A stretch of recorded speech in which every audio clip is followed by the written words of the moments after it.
Olá, no Salto para o Futuro de hoje, o quarto da série Iniciação Científica, um salto para a ciência, nossos convidados vão falar sobre os materiais didáticos no ensino de ciências. Estão aqui no estúdio a diretora de Políticas de Educação Infantil e Ensino Fundamental do Ministério da Educação, Janete Beauchamp, o professor da Unemate, a Universidade do Estado do Mato Grosso, Carlos Alfredo Arguello, e o vice-diretor da Faculdade de Educação da Universidade de São Paulo, Nélio Bísio. Participe você também do programa. Veja como. Diversos materiais didáticos produzidos para o ensino e a aprendizagem de ciências. Vamos ver o que alguns educadores dizem sobre a importância e os critérios de seleção destes materiais. Revistas, vídeos, CD-ROM, instrumentos de laboratório e objetos do dia a dia. São muitos os recursos que o professor de ciências pode utilizar somados ao livro didático. Eu acho o livro didático fundamental para a leitura ou acompanhamento. No trabalho com a física, por exemplo, a variedade de materiais didáticos pode ajudar na compreensão de conceitos. É muito importante o professor ter na escola preparado laboratórios, todo um contexto, ou seja, uma escola bem equipada, mostrando filmes, a parte de multimídia, e tem pequenos experimentos que mostrem as leis da física e como funcionam. Eu acho que a parte experimental é fundamental para que o aluno se interesse e também o professor tenha condições de melhor explicar para o aluno a importância da ciência. Você pode construir com o aluno os conceitos físicos a partir de qualquer situação, de brinquedo, de lazer, de música, de piada, até além do romance você encontra a física lá dentro.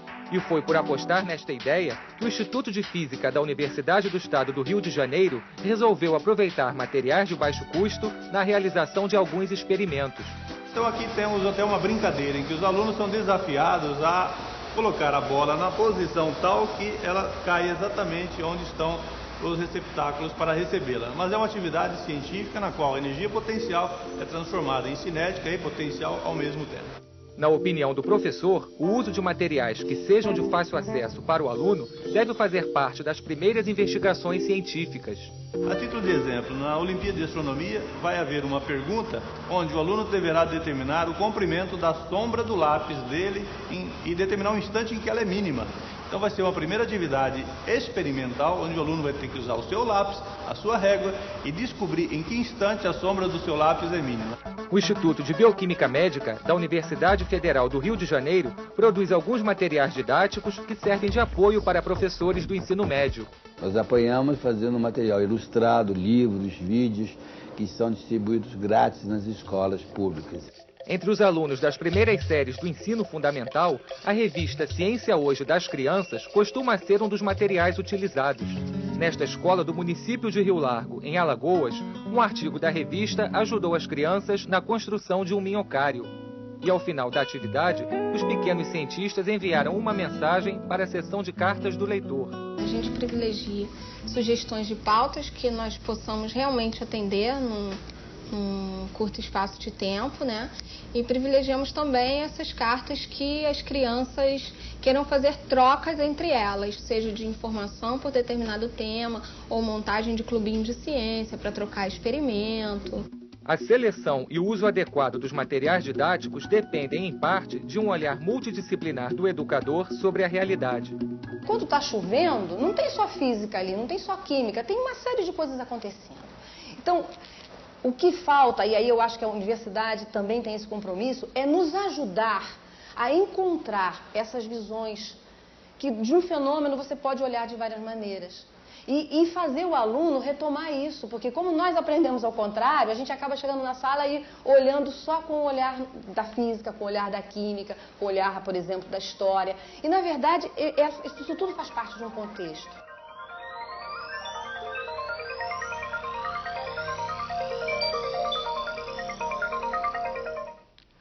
Muito bem, eu agradeço a presença de vocês aqui hoje.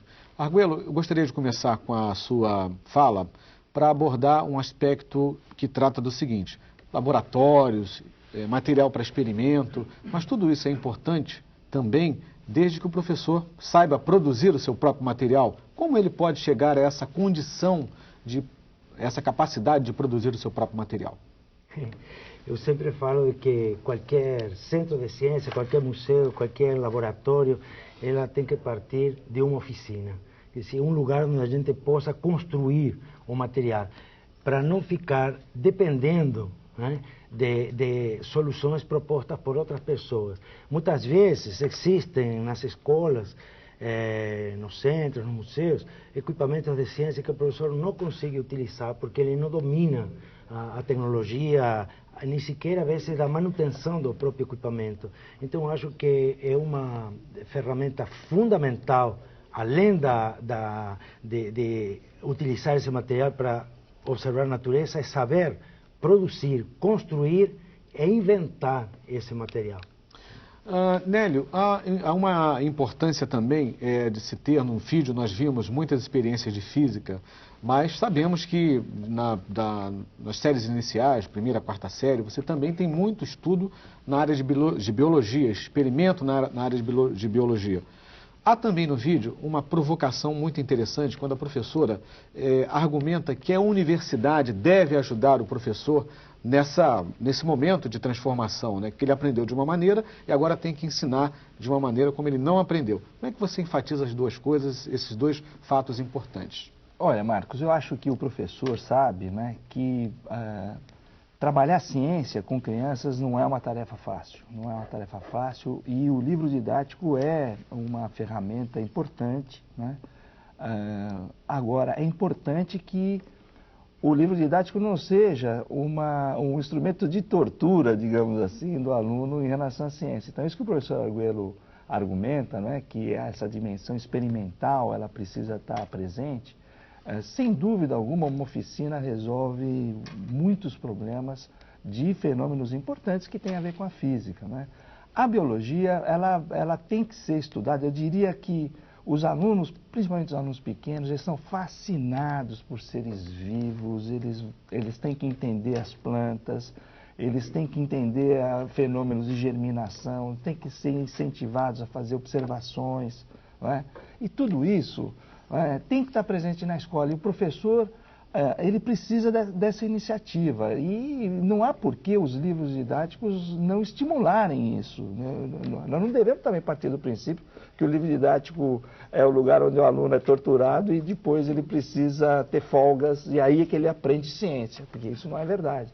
Os livros é que precisam melhorar, estão melhorando, mas eles precisam estimular isso, né? E a universidade, sem dúvida alguma, ideias de como desenvolver novos olhares ou como pegar velhas experiências e olhar para elas de uma maneira nova, de uma maneira diferente, né? Proporcionar essa oportunidade ao estudante. Acho que isso é muito importante e há vários exemplos. Eu posso dar vários exemplos de coisas simples que podem ser feitas, o professor pode fazer com seus alunos, né? E proporcionar a ele a oportunidade de desenvolver essa capacidade de observar, de querer entender com profundidade um fenômeno. Isso é a razão de existir ciência no currículo, né? Existe para isso. Então, se nós ficarmos usando esse momento para dar nome, falar nomes difíceis e pedir para os alunos repetirem nomes difíceis, a ciência aí não se justifica, né? Perfeito. Janete, seguindo um pouco a linha de raciocínio do Nélio, qual é a importância também do estudo da ciência para a construção, a formação de um indivíduo crítico, observador, participativo, solidário? Bem, eu acho, primeiro, importante que nós tivéssemos colocado no Salto para o Futuro essa série de Salto para a Ciência, porque é uma área que não vem sendo trabalhada a contento nas escolas públicas. Então, é preciso investir nesse trabalho e proporcionar aos professores também processos de formação na área de ciências. E eu acredito que quando você trabalha bem essa área, você está investindo na construção de um indivíduo, seja na educação infantil, seja no ensino fundamental, um indivíduo observador e curioso. E evidentemente que esse deve ser o desejo de todas as nossas escolas.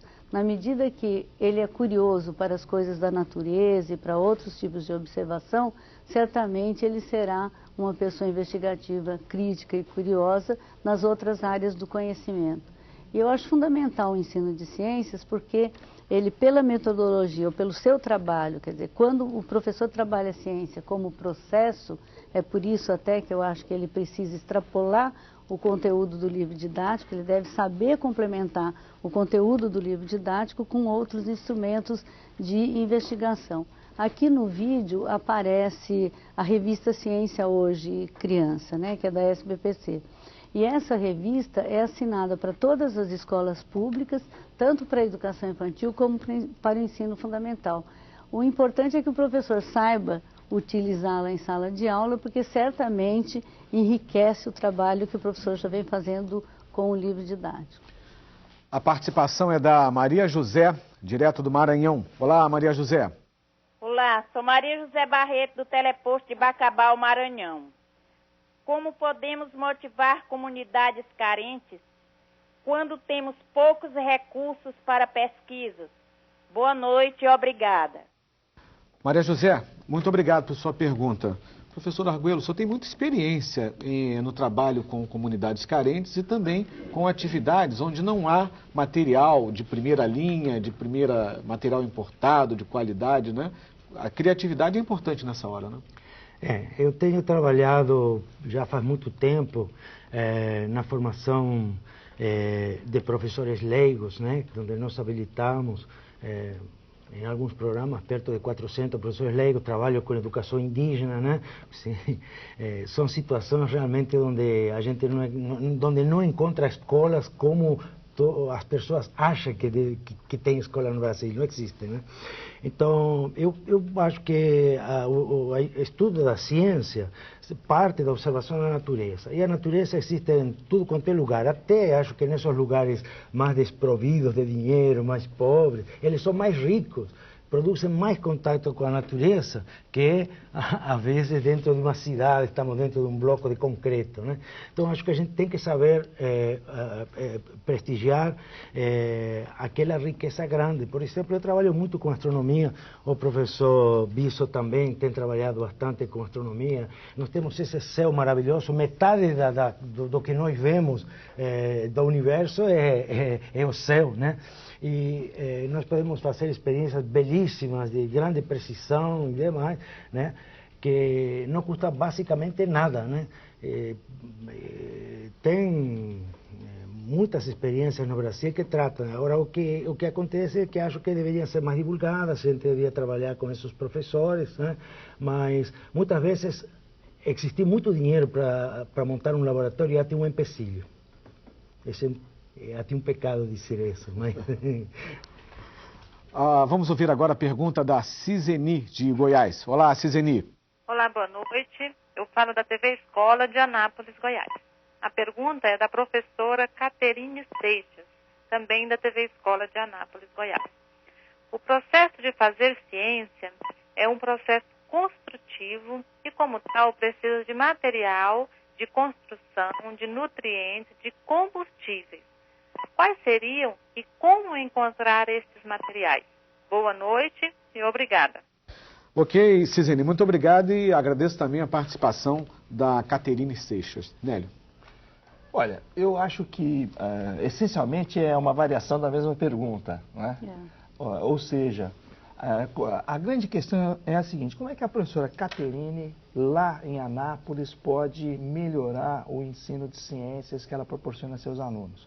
E vou emendar com a pergunta anterior da professora de Bacabal, no Maranhão, não é? Que ela está com o mesmo problema, essencialmente. Ou seja, existe uma expectativa que o ensino de ciências está ligado com coisas muito sofisticadas, com coisas que são muito distantes do nosso dia a dia. Principalmente em comunidades carentes, eu acho que o ensino da ciência não pode estar distante da realidade do aluno, não pode sublimar, não pode fazer evaporar os problemas reais da comunidade. Então, eu diria que numa comunidade carente, A primeira coisa, eu priorizaria questões, por exemplo, de nutrição, não é? Questões de nutrição, como é a nutrição das crianças na escola, como é a merenda escolar, como é o tratamento sanitário da água que é servida na escola, como essas coisas aparecem nas casas, nas mães, como as mães preparam as mamadeiras, enfim, tudo isso faz parte do ensino da ciência. Não é? A professora pode incorporar isso no seu cotidiano, nos seus cursos. Não é? É evidente que uma receita pronta é difícil, mas de qualquer maneira, algumas linhas gerais elas podem ser antecipadas. Então eu acho que a primeira coisa é remover essa ideia de que ensino de ciências só se faz com coisas altamente sofisticadas, laboratórios, tubos de ensaio. Olha, eu digo o seguinte, não há melhor laboratório do que a cozinha que nós temos em casa. Tá? Não há melhor. Eu diria, em Bacabal, por exemplo, por que não estudar a gordura que as pessoas usam para cozinhar? Será que usam babaçu, por exemplo? Qual é o tipo de gordura que é utilizar? Será que é uma gordura saudável? Será que não existe alternativa melhor para a saúde das pessoas? Ora, em São Paulo eu tenho dificuldade em achar babaçu. Eu vou querer achar, não acho para comprar. Então, isso que pode parecer uma desvantagem, morar longe dos grandes centros, por outro lado é uma grande vantagem. Você está perto de outros fenômenos, de outras realidades, que são igualmente importantes e que podem fazer com que o ensino da ciência seja significativo. A questão é essa, ensinar para as crianças, fazer com que elas reflitam sobre questões que fazem sentido para elas, e não questões muito abstratas, muito genéricas, que elas não veem como isso pode afetar o seu dia a dia. Né? Mônica? A professora Rita de Cássia, de São Paulo, diz que ciência é essencialmente processo, movimento, vida. Em nossa escola, temos trabalhado de forma criativa com os nossos alunos a ciência, mas basicamente trabalhamos com questões ligadas à biologia. Gostaríamos de trabalhar os fenômenos físicos. Como fazer? Professor Arguello. Bom, realmente existe um viés bastante grande quando se ensina ciência e se dá um ênfase grande à parte de biologia. E eu, como físico, realmente acho um pequeno erro, né? Mas todos os fenômenos da natureza, eles estão realmente relacionados. E dizer que algo é física, é biologia, é matemática, é um erro que nós temos de formação, que é a disciplinaridade extrema que nos é imposta, porque os fenômenos que acontecem na natureza, eles têm um viés biológico, físico, químico, e todas as disciplinas podem ser tratadas a partir de um problema determinado. Né? O professor aqui falou da cozinha, né? Tem um livro famoso de divulgação que fala o que Einstein falou com seu cozinheiro, por exemplo, né? Então, é uma série de como a física que está metida dentro do micro-ondas, né? Que quer dizer ferver ou coagular água, aí tem química, tem física, né? Então, eu acho que o grande problema que existe na ciência é essa disciplinaridade extrema a qual nós estamos acostumados, mas ela em si não existe na natureza. Na natureza existem fenômenos que são complexos e que é necessário muitas vezes um trabalho interdisciplinar de um corpo de professores especialistas em várias áreas para resgatar a essência do fenômeno, que não sabe o que é a disciplinaridade. Vamos ouvir agora a pergunta da Vera, do Espírito Santo. Pode falar, Vera. Nós estamos falando de São Mateus, no Espírito Santo. Depois de ouvirmos as explanações do programa, onde deu algum norte para nós sobre Feira de Ciência, hoje nós fomos alertados pelo comentário de um aluno que diz o seguinte: quando se estuda filosofia, a ciência fica mais fácil. Há que se considerar essa fala desse aluno? Obrigada. Muito obrigado por sua participação, Vera. Volte outras vezes aqui ao Salto para o Futuro. Janete. Olha, eu pensaria até o contrário. Eu acho que se nós fizermos um bom trabalho de ciências desde a infância das crianças, fazendo com que elas sejam pessoas observadoras, eu acho que fica mais fácil estudar filosofia. porque eu acho que o trabalho de ciências ele deve sempre partir de um questionamento, de uma problematização. Então, o professor de ciências deve sempre estar trabalhando com porquê. A criança observa e ele faz uma pergunta do porquê. E se ele for investigativo nessa área de ciências, na observação da natureza, eu acho que a filosofia cai como uma luva nos seus estudos. Eu gostaria até de inverter a colocação da professora. Nélio, com relação à formação do professor, que mudanças você sugeriria que seriam vitais, importantes, no momento em que se discute essa questão do ensino da ciência? Bem, eu acho que nós temos alguns problemas bastante sérios em relação ao ensino da ciência, né? Porque a formação de professores, ela carece de alguns aspectos fundamentais. Então, por exemplo, os professores que estão nos vendo trabalham no segmento de 1ª a 4ª série, né? Nessa área, a formação específica, a começar pela metodologia de ensino, dificilmente ela é trabalhada de forma específica. Normalmente se trabalha metodologia do ensino de maneira genérica e não se focaliza a questão da ciência. Muito menos, aí não há nem o que falar sobre a divisão das ciências, né? Então, sequer se tem um olhar específico para o ensino da ciência. Então, acho que a formação de professores que vão atuar nos anos iniciais do ensino fundamental, ela precisa ser revista profundamente, ela precisa ser revista com bastante critério. Eu acho que nós temos algumas deficiências muito sérias, a começar pelas áreas multidisciplinares. Aí eu incluiria não só ciências, mas também artes.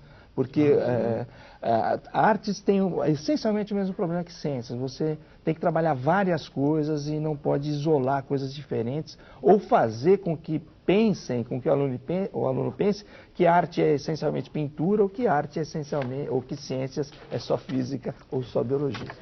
Intervalo rápido. Na volta, vamos falar sobre o 16º Simpósio Nacional de Ensino de Física e também sobre o encontro da arte com a ciência. No início de 2005, o Cefet, o Centro Federal de Educação Tecnológica no Rio de Janeiro, sediou o 16º Simpósio Nacional de Ensino de Física. O evento abriu espaço para os professores discutirem também questões relacionadas aos materiais didáticos de ciências disponíveis. E uma oficina e um curso trataram de 2 elementos que podem contribuir para o estudo da ciência: o samba e a pintura. O 16º Simpósio Nacional de Ensino de Física reuniu no Rio de Janeiro cerca de 1.900 professores e estudantes de todo o país. Uma das oficinas realizadas trabalhou a relação entre ciência e cultura popular, trazendo a poesia do samba para a sala de aula. Um belo dia, escutando um samba de um compositor da Portela, já falecido, o mestre Alvaiade, eu pude perceber como ele externava na poesia dele uma visão aristotélica do mundo, em termos de como é que ele via o mundo, né? O movimento dos astros, a relação de movimento entre Sol e Terra. Eu pude perceber ali uma visão aristotélica. Aí comecei a prestar atenção nessas coisas. O objetivo da oficina foi discutir como os versos do samba poderiam contribuir para a compreensão de conceitos científicos. A cultura popular ela não vem só com conhecimento físico, né? Ela vem com o conhecimento científico geral, né? O próprio Cartola e o Carlos Cachaça tem uma obra que eles chamam de Ciência e Arte, né? Eles já na realidade, provocam uma aproximação entre essas coisas. As relações vai depender da letra, né? Dependendo da letra da música, você estabelece uma relação específica. A música Lama nas Ruas, do compositor Almir Neto, traz metáforas que também foram interpretadas pelos professores. Na discussão que a gente teve hoje, deu para ver que as concepções espontâneas da população estão presentes no samba. É claro que a gente não usa o samba só nas situações em que essas preconcepções aparecem, né? Às vezes o poeta tangencia um assunto e a gente pega o texto apenas como um elemento motivador mesmo, para a aula, para tratar um determinado conteúdo científico.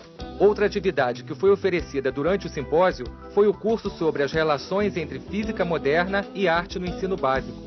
A ideia é que o aluno, e no caso aqui, né, os professores que estavam fazendo o curso, pudessem, ao observar a tela, perceber que, olhando para um quadro do Salvador Dalí, a gente pode fazer uma analogia sobre o que é a realidade que está sendo retratada por algumas teorias físicas.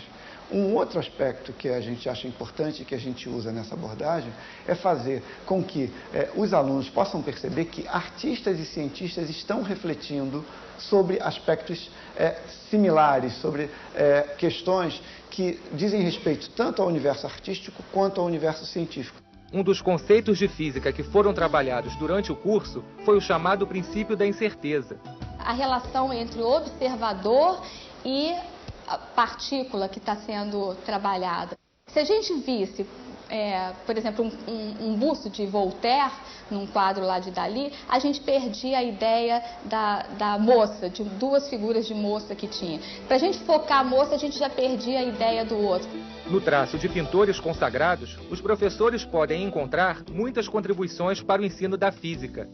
A gente consegue fazer com que o aluno do ensino básico tenha uma compreensão mais clara, mais ampla do que é o conhecimento científico. E, ao mesmo tempo, a gente também consegue derrubar um pouco das resistências que os alunos têm em relação à física em particular.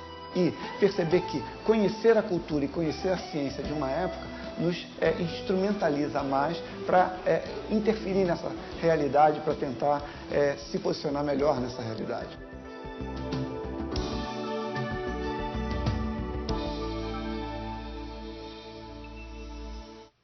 Arguello, o vídeo nos traz um fragmento sobre a importância da aproximação da arte com a ciência, né? Você trabalha com educação indígena, deve ser enriquecedor, né?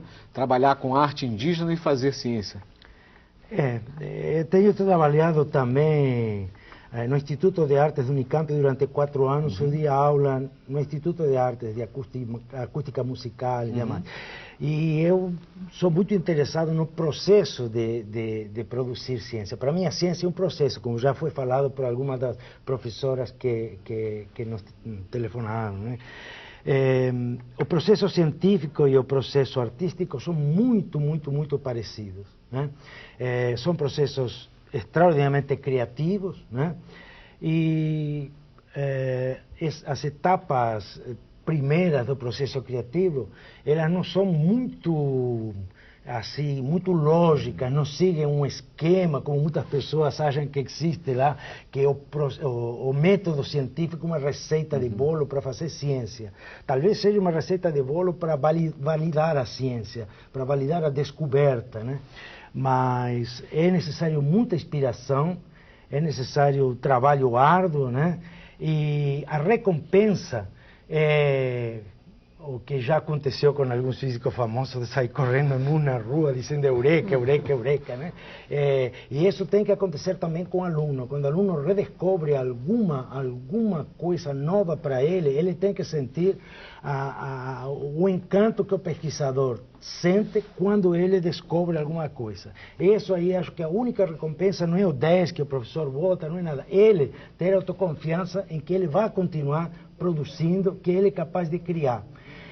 Depois, como que nós validamos? Nós comunicamos aos colegas, nos submetemos, né, aos pares, à academia e demais, e os músicos, os artistas, os teatrólogos, eles vão detrás do aplauso, dos jornais, dos críticos de arte e demais. Mas, em si, a primeira parte do processo criativo, assim, tanto em arte como em ciência, eu acho que é exatamente o mesmo, não? A pergunta é da Ana Cláudia, do Maranhão. Pode falar, Ana Cláudia. Boa noite, meu nome é Ana Cláudia, sou do teleposto de Bacabal, Maranhão, e gostaria de perguntar o seguinte: comparando ciência viva e ciência morta, qual a diferença entre educar no processo de construir a ciência e ensinar a ciência mostrando os resultados da mesma? Obrigada, boa noite. Ana Cláudia, nós agradecemos a sua participação. A Ana Cláudia cita um texto do Arguello, né, que trata de ciência viva e ciência morta. Arguello, você pode, por favor, responder a pergunta da Ana Cláudia? Essa talvez seja uma posição um pouquinho exagerada minha, né, de falar ciência viva e ciência morta, mas para chacoalhar um pouco o ambiente. Uma vez uma professora falou: professor, quer dizer que eu nunca ensinei ciência? Falei: segundo o que eu penso, você nunca ensinou ciência. Mas é que o acúmulo de conhecimento, aquilo que é estático, que pode já ser em prateleiras, em arquivos, né? Para mim, eu falo que isso não é ciência, isso é ciência morta. É útil, é importante, é o alimento, né, do qual o cientista se nutre para as novas ideias. Mas o que nós temos que prestigiar, o que nós temos que procurar é que na educação, o nosso aluno, por isso que eu chamo de educação, o nosso aluno seja capaz, ele também, de construir esse processo criativo da descoberta, né? E é processo, então processo é algo que é dinâmico, né? O processo não para, se o processo para, então não é mais processo. Então, se eu considero que a ciência é processo, eu tenho que prestigiar na escola e educar, né?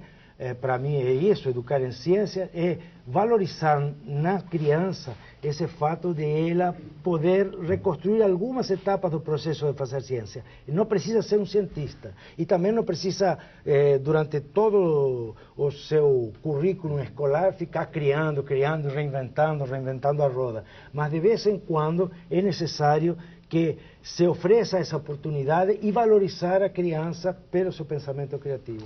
Mônica? A cursista Tatiane diz: o livro didático de ciências sempre auxiliou nossas aulas, inclusive sugerindo experiências. Que outros materiais didáticos vocês sugerem e qual a importância do livro didático? A propósito dessa pergunta, Nélio, o livro didático, às vezes, mal utilizado, pode trazer consequências interessantes, né? E preocupantes também. Então, para responder a pergunta da Tatiana, eu queria que você falasse da importância do livro didático e citasse também um exemplo que você gostaria de abordar conosco aqui. Então, obrigado, Marcos. Eu acho que o que a Ana Cláudia nos mostrou, ela nos chama a atenção para uma coisa muito importante.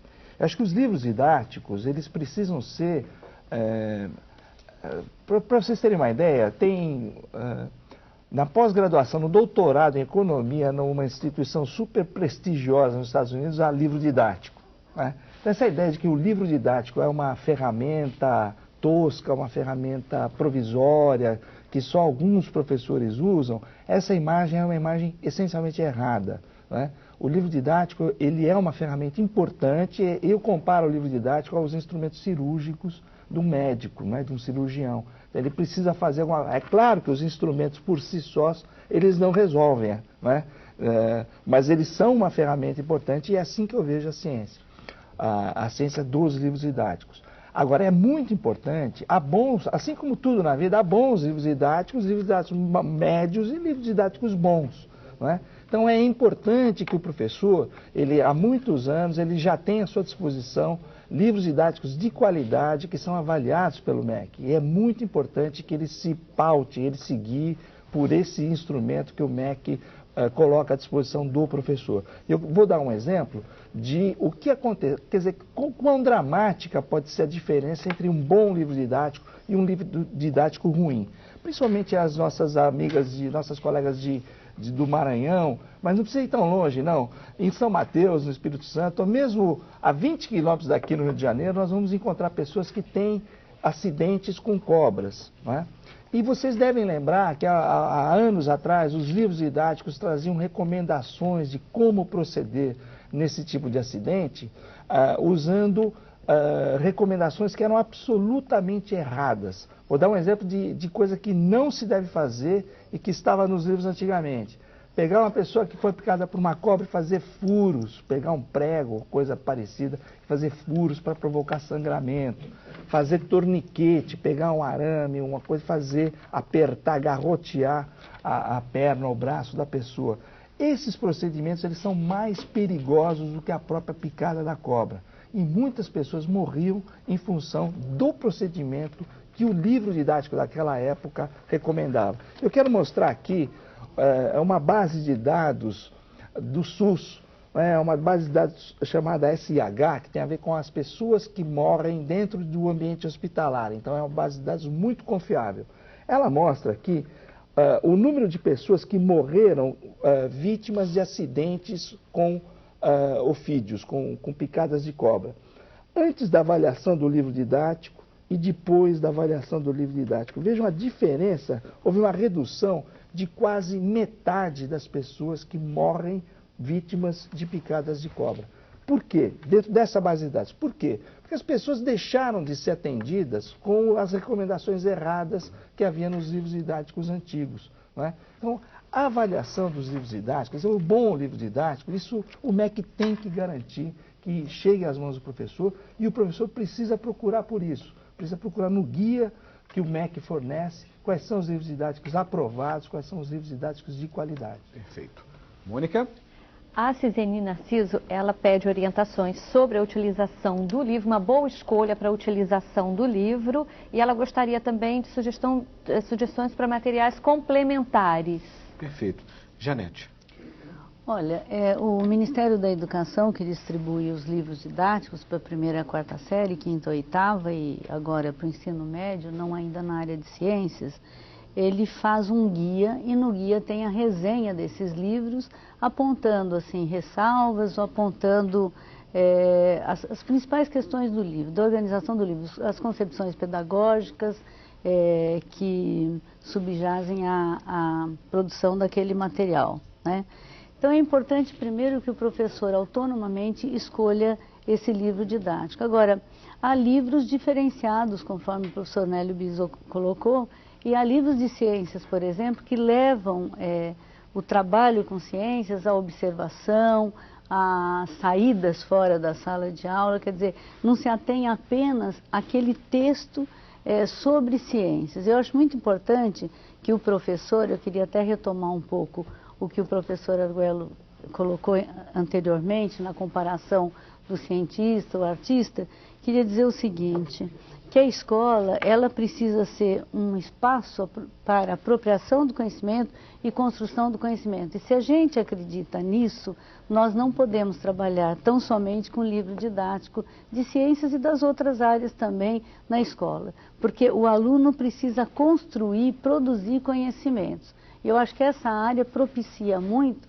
essa construção do conhecimento. Entender a ciência como a ciência viva, que foi colocada aqui no texto, é entender a escola como um espaço de construção do conhecimento. Então, eu acho muito importante que esse trabalho todo seja realizado com o livro didático, mas para além do livro didático. E é importante observar que muitos remetem os alunos, os professores, a experiências, a observação na própria cozinha da sua casa, no entorno da escola, o meio ambiente, olhar para o céu, enfim.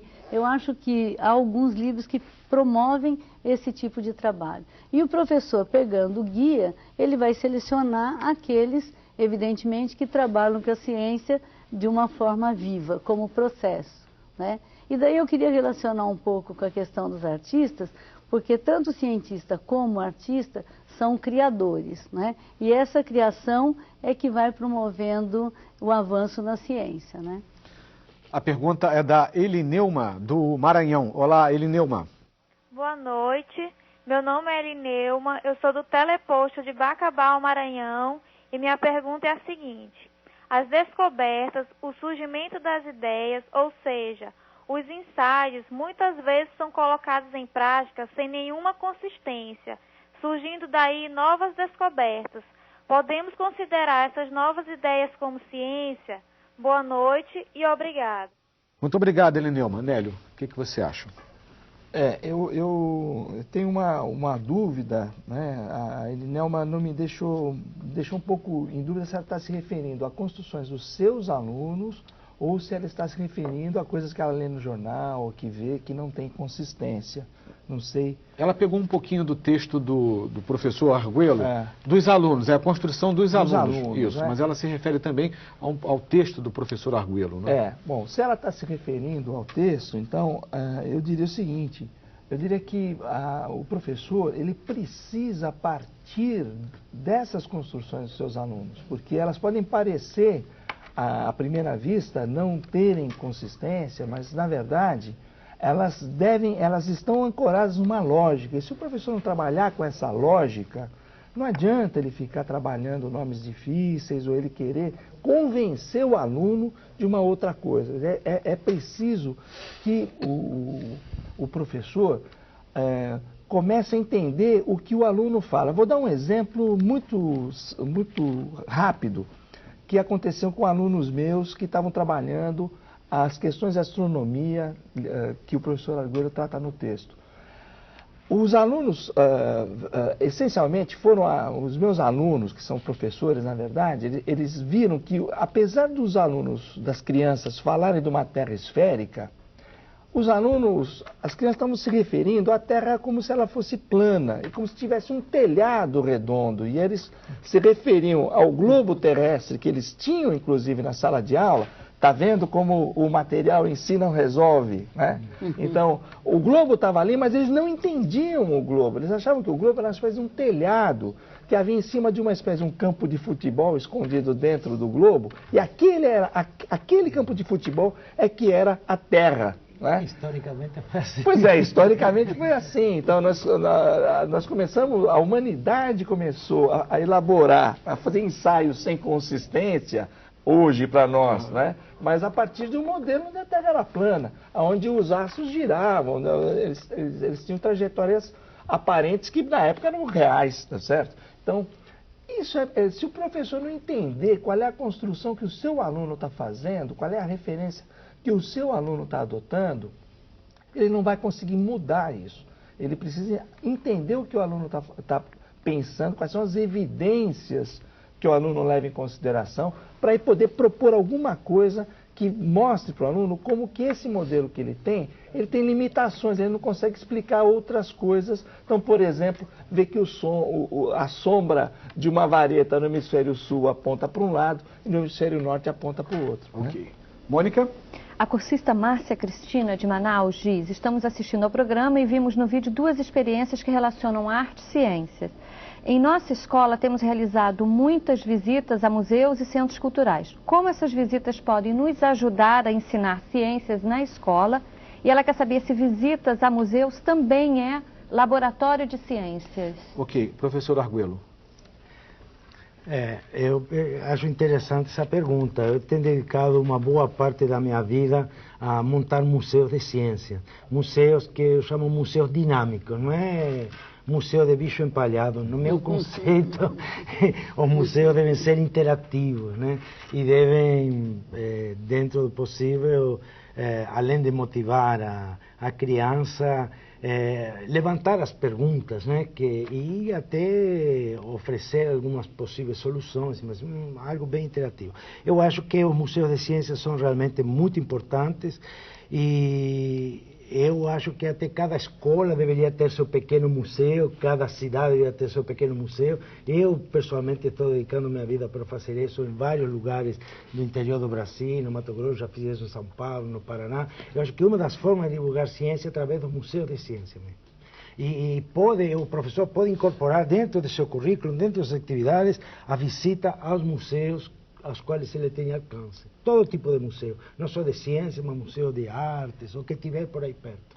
Janete, nas visitas que você tem feito pelas cidades, pelos estados, qual tem sido a principal reivindicação quando você trata dessa questão da educação infantil, do modelo, do livro didático? Qual tem sido a preocupação dos gestores municipais com quem você lida diariamente?